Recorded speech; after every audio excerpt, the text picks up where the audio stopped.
I do want to talk about Mark Zuckerberg. All right, look, Mark Zuckerberg update. If we haven't talked about it in a while, so we have to give you an update. Everyone knows Mark Zuckerberg. He used to look like this. Now he looks like this. And everyone's a little bit nicer about him. Everyone's a little bit cooler. And he's way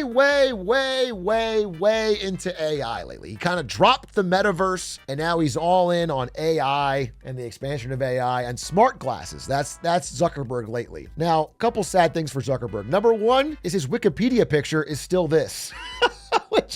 which I actually think he doesn't deserve. Wikipedia is not fair. Give him, he's got better photos. But the second thing is that we've covered it on this channel before. Mark Zuckerberg went on a bit of an AI buying spree recently where he paid insane above market rates, $100 million salary packages to hire top AI talent away from OpenAI, Chinese startups, and Microsoft and Google, and he tried to hire the best of the best. The result of that was actually a lot more disastrous, in the short term, disastrous for Zuckerberg than he might have expected. So the first thing that happened is, let's say you work at Meta 2 years ago and you sign a contract where you're getting paid $1 million. And then later you hear that Meta is going out and paying people $100 million. But you are only getting, yearly small raises. Well, suddenly you're kind of pissed. You're like, wait a minute, my market value has gone way up. By the way, I want to say, it's not just Meta. Meta was paying these offers, but OpenAI was countering. OpenAI was giving counteroffers. The bidding value of top AI talent was going way up. So as Meta was hiring new people for absurd amounts of money, all their regular people were leaving. They were leaving to go somewhere else so they could try to go back and make huge gains. So they're like going to different companies or starting their own startups so they can try to repackage themselves and go back to Meta or OpenAI at higher rates. So there was massive turnover. And then at the same time, culture at Meta and their new AI team was so dysfunctional that the $100 million people, some of them were coming in and then leaving immediately to go elsewhere. So Meta has been unable to even retain a coherent team despite throwing more money than anyone else. And look, I'll pull it up. Zuckerberg's AI hires disrupt Meta with swift exits and threats to leave. So basically, all the old people are threatening to leave unless they make massively more money. And the new people are coming in and being like, well, this kind of sucks, and then leaving because they can get paid. Now that he's bid up the price, everyone's paying for their top talent $100 million. They can go elsewhere. Like throwing money at the problem has not been as successful as Zuckerberg hoped. What's interesting is the person he put in charge of this whole AI team is 27-year-old Alexander Wang, who was the founder of Scale AI. This guy. Now, we've talked about Scale AI here. Some of my viewers have worked at Scale AI. What Scale AI did was they paid minimum wage for people to label pictures of dogs and cats and trucks and whatever. His idea was like, oh my God, all of these big tech companies are going to need AI training data. I'm going to start a company that makes that data. How am I going to make it? I'm going to pay humans to do menial tasks. He turned this essentially grift into becoming a billionaire at 27. It's crazy. I mean, I applaud him. He grifted Zuckerberg so hard. And now he's running Zuckerberg's AI team, and people that are 20 years older than him with deep AI experience are reporting into him, who all he did was hire minimum wage people. I mean, it's crazy. And so they're quitting. They're joining and then quitting. So all this is confabulating. It's all coagulating into a messy situation for Zuckerberg's AI team. However, they're making progress on their smart glasses. Now, I want you to understand from a business POV, it has always been Mark Zuckerberg's dream to get rid of the middleman. By that, I mean, look, Meta owns Instagram, WhatsApp, Facebook.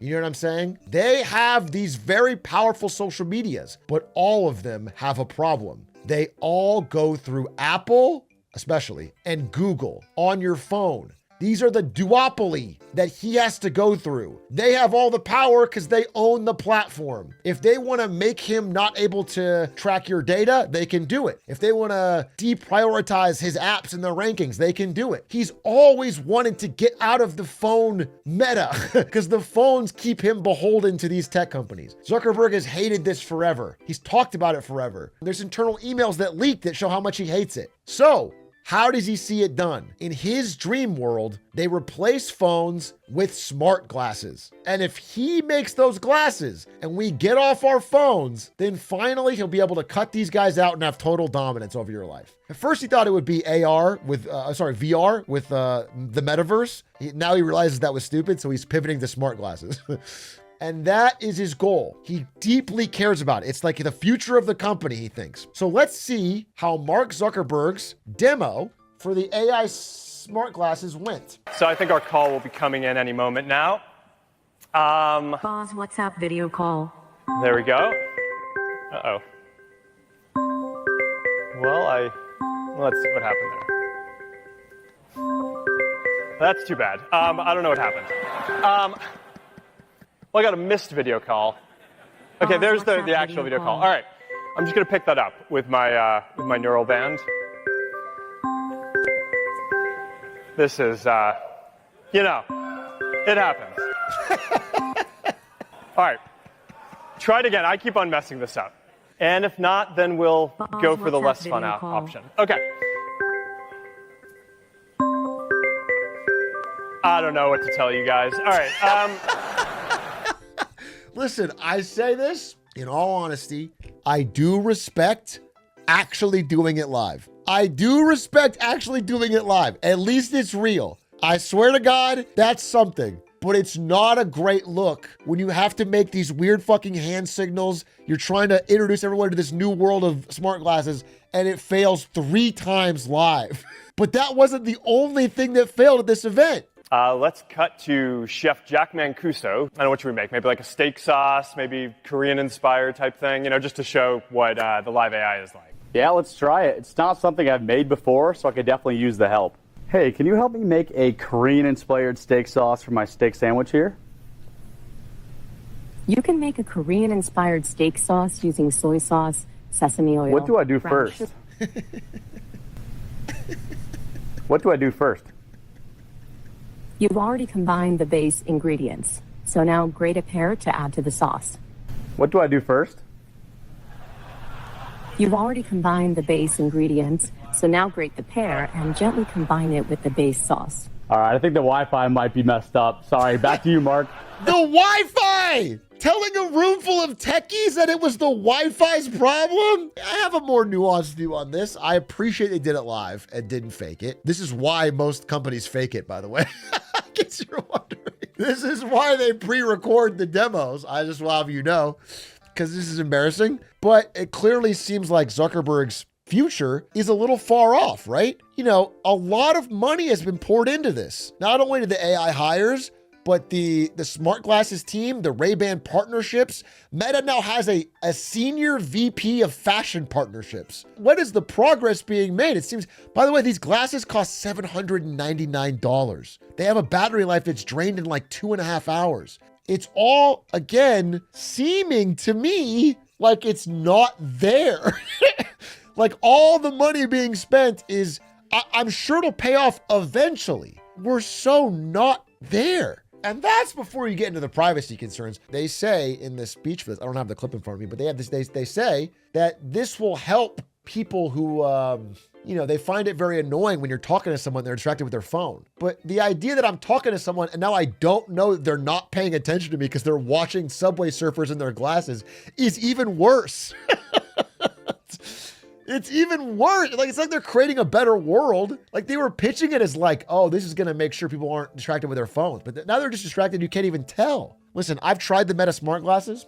The camera's pretty cool. And when you buy them stock from the store, they light up and tell people when you're recording. So there's no secret. I found out recently that most people are jailbreaking their Meta to hide the light. And the new versions might not even have a light at all. So it's like fucking weird. It's like, that's not a world you want to live in where everyone's surreptitiously recording you from their glasses you can't even see. But at the very least, I can say this. And I think we can all agree on this. If there's any person we want in charge of this future to make the best possible choices for the good of humanity, it's this guy. It's Mark Zuckerberg, bro. He's the man. I can trust him. I think we are there. He's just not the guy or company to do it. ChatGPT processes video and picture good enough to do these tasks on stage. Okay, but if he's not the one to do it, no one's doing it right now. No one has glasses that have that capability. We need the rabbit AI pen to show the usefulness. Yeah, remember that? Remember the rabbit AI pen? That thing was beast. Listen, I'm not saying nothing will ever happen with this tech. I'm more skeptical on its near term. And I mean that in like terms of years, near term financial potential to justify the absurd spend on not only the talent, but the data center build out. We're just not there yet. And again, you know, $800 glasses that can record people and play Subway Surfers in the glasses is not, I don't know. I don't think, by the way, like at the end of the day, people have a phone. They can use the phone. I'm skeptical of Zuckerberg's ability to cut out the middleman here. 20 years ago, we didn't have smartphones. Now daily upgrades require smartphones. 20 years from this. Yeah. That's nobody can tell you what the world is going to be like in 20 years. Anyone who says they can, outside of like very, very broad stroke shit, is lying. You know, the world is so drastically different than 2005. People of 2005 would not understand the world we are in. Now it's way different, bro. You know, 20 years is a long time. Nobody had phones. Smartphones, I mean. Nobody had smartphones. And now they're everywhere. It's so 2045 will be way different.